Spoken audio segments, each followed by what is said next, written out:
যে শর্তে হামলা বন্ধ করতে রাজি ইরান। কি সেই শর্ত?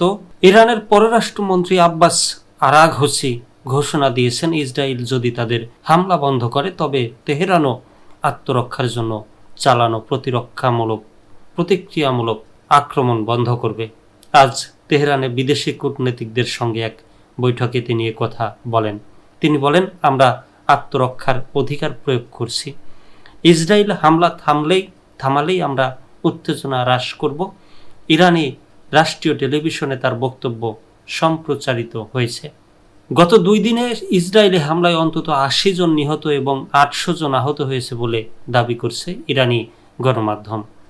নিহতদের মধ্যে অন্তত 20 জন শিশু রয়েছে বলে জানানো হয়েছে। অন্যদিকে ইসরায়েলি কর্তৃপক্ষ জানিয়েছে, ইরানের পাল্টা আক্রমণে 10 জন নিহত এবং 200 জনের বেশি আহত হয়েছে। আরও 3 জন নিখোঁজ রয়েছে। আল জাজিরার প্রতিবেদনে বলা হয়, শনিবার রাতে ইরান প্রায় 80টি ক্ষেপণাস্ত্র ছুড়েছে, যার মধ্যে কিছু ক্ষেপণাস্ত্র হাইফার তেল শোধনাগারে আঘাত হেনেছে। এই হামলায় ইয়েমেনের হুতি বিদ্রোহীরাও অংশ নিয়েছে বলে দাবি করা হচ্ছে। আরাঘচি বলেন, জায়োনিস্ট শাসন গোষ্ঠী আন্তর্জাতিক আইনের একটি নতুন রক্তরেখা অতিক্রম করেছে। তারা ইরানের পারমাণবিক স্থাপনাগুলিতে হামলা চালিয়েছে।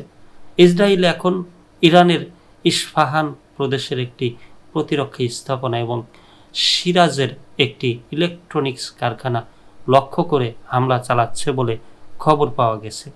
ইসরায়েলি সেনাবাহিনী ইরানের সাধারণ জনগণকে অস্ত্র উৎপাদন কারখানা ও সংশ্লিষ্ট স্থাপনার আশপাশের এলাকা থেকে সরে যেতে বলেছে।